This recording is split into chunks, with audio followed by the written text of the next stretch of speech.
그런가 하면 이낙연 대표가 광주 지역구 출마를 확정지은 것 같습니다. 오는 3일 공식 선언, 광주 서을 출마가 유력하다. 양양자 원내대표의 지역구라는 거죠. 광주에서 출마를 한다. 이낙연 대표로서는 카드를 꺼내든 셈입니다. 전남지사 출신의 이 대표, 광주에서 얼마나 바람몰이 하느냐에 따라 제3지대 성공 여부가 좌우된다라는 겁니다. 이낙연 대표의 이야기 준비되어 있는데 들어보시죠. 4월 총선에서 제가 어떻게 할지를 궁금해하시는 분들이 늘어납니다. 만약 출마한다면 광주를 포함해 어디에서 출마하는 것이 의미 깊고 국가와 당에 도움될지를 검토하고 제가 만약 출마한다면 광주를 최우선으로 검토할 것입니다.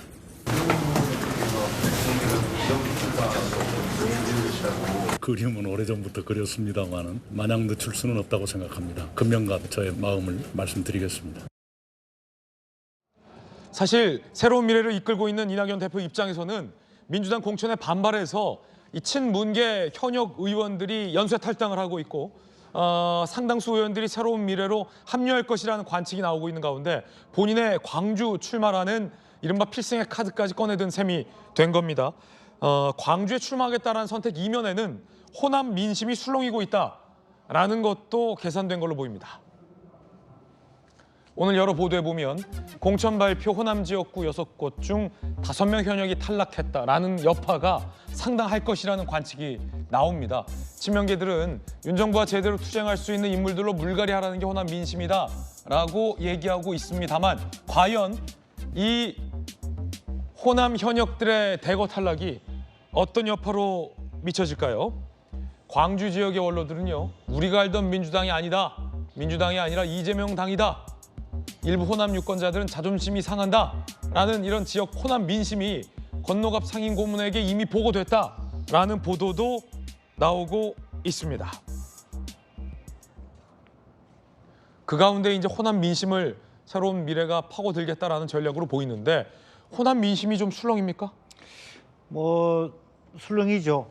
술렁이지만 아직까지는 그런 티핑 포인트에 와 있는 건 아닙니다. 그러니까 사실은 좀 안타깝지만 제3지대에 있는 분이 이낙연 총리가 아니고 정세균 총리였다면 조금 더 많이 그런 영향력을 받을 수 있는데 아직까지는 이낙연 총리를 호남에서 받아주지 않고 있는 것 같습니다. 그게 여론조사상으로도 오늘 아침에 우리가 봤습니다만은 이준석 신당, 개혁신당이 4%이지만 저 이낙연 총리가 가 있는 신당은 1%밖에 되지 않는다는 것을 그게 좀 반증해주고 있다라고 보여지는 거고요. 그럼 궁금한데 저희가 조금 전에 봤던 보도는 호남 민심이 술렁인다. 권노갑 고문에게 이게 무슨 민주당이냐. 우리가 알던 민주당이 아니다라는 민심이 있는데 그런 민심은 있지만 이재명 대표의 민주당을 찍겠다. 이런 겁니까?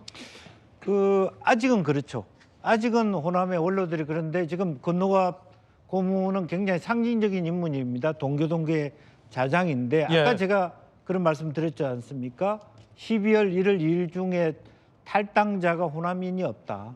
근데 지금 임종석 그리고 그 전해철 또 양기대 기동민 홍영표 이분들이 다 호남 출신입니다.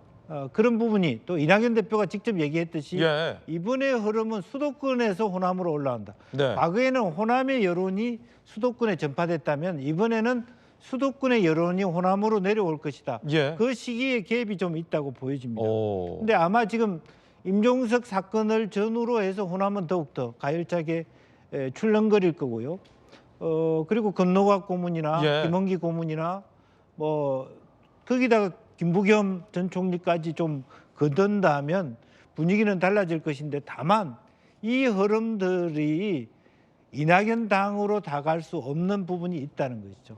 그래서 아마 당내 투쟁의 형태나 무소속 연대의 형태로 갈 가능성이 많다. 아직은 호남이 출렁이지만 이낙연 신당의 이익으로 보기는 어렵고 또 하나는 현역 5명이 컷오프, 제주도 포함되어 있습니다만은 그렇지만 그분들은 경선에서 참여해서 컷오프 됐기 때문에 출마할 수 없습니다. 그런 부분들이 사용할 수 없는 자원이 됐다는 것도 일정한 한계다 그렇게 봐야 될 것 같습니다. 이낙연 대표 입장에서는 이 광주 출마라는 승부수, 이 돌파수를 꺼내든 셈이 됐습니다. 호남인들이 많은 분노를 표출하고 있다. 2016년 안철수의 국민의당을 지지했던 게 호남이었다는 거죠. 막판 2, 3주 사이 폭풍처럼 바람이 불었다라며 임종석, 설훈, 홍영표와 함께한다면 김영주 의원님이 말했던 지금의 새로운 미래와는 다를 것이다. 호남의 지지세가 라는 전략을 세우고 있는 것 같습니다. 설훈 의원은 결국 합류할 것이다 라면서 홍영표 의원도 합류할 것이다 라는 걸 시사했습니다. 이낙연 대표가 임종석 전 대표에게도 합류를 기다리겠다라고 러브콜을 보냈습니다. 결국은 함께 하리라고 봅니다. 예. 그렇게 시간이 많이 남아 있지는 않으니까요. 그렇죠. 임종석 실장 제가 어젯밤에도 짧게 통화했습니다만 참 대단하신 분이다. 예. 많이 속상했을 텐데 본인이 동지들과 상의하겠다고 하더군요. 새로운 미래로 올 가능성도 열려 있습니까? 저로서는 열어놓았지만 예. 본인은 그것이 굉장히 중요한 선택일 테니까요. 네. 기다려봐야죠. 예. 그런가 하면 이 조국 혁신당이라는 이름으로 만들어지게 될 조국 신당이 이른바 민주당과 비슷한 로고에 비슷한 색깔을 일부러 쓴 것 아니냐라는 의혹이 제기됐습니다. 더불어민주당은 이렇고요. 조국 혁신당은 저렇고요. 색깔은 파랑, 보라, 초록이 민주. 그런데 조국 혁신당에서는 트루블루와 코발트 블루와 딥블루를 쓰겠다라고 밝혔습니다. 이른바 자매정당 효과를 노린 것 아니냐.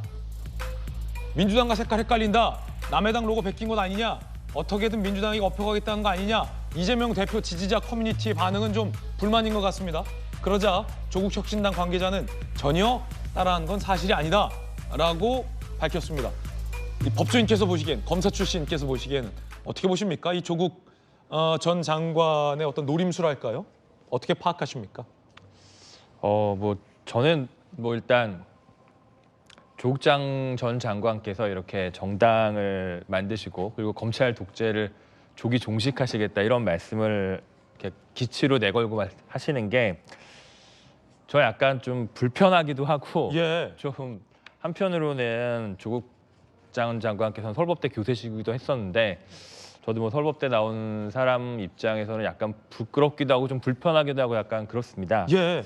이게 지금 일단 법원에서 기소돼서 유죄 판결을 받으신 분이 그것도 실형을 받으신 분이 자기가 마치 부당한 일을 당한 것처럼 검찰이 독재해서 이상한 일을 했다는 것처럼 이렇게 말씀하시는 게 일단 전 되게 어색해요. 일단 예전에는 기소되거나 유죄가 확정은 안 됐지만 유죄 판결이 나왔거나 그럼 예. 기본적으로 했던 말씀이 송구하다는 말씀이었습니다. 근데 그런 말씀 없이 검찰 독재를 조기 종식시키기 위해서 나서셨다 이런 말씀하시는 게 좀 안타깝기도 하고 그리고 더군다나 민주당이라는 정당이 가지고 있던 가치가 있는데 그 가치가 이렇게 어떤 개인이 예. 이렇게 말씀하셔서 좀 안타깝습니다. 예. 예, 불편하고 안타깝다. 저희들은 6조 광고 보고 돌아오겠습니다.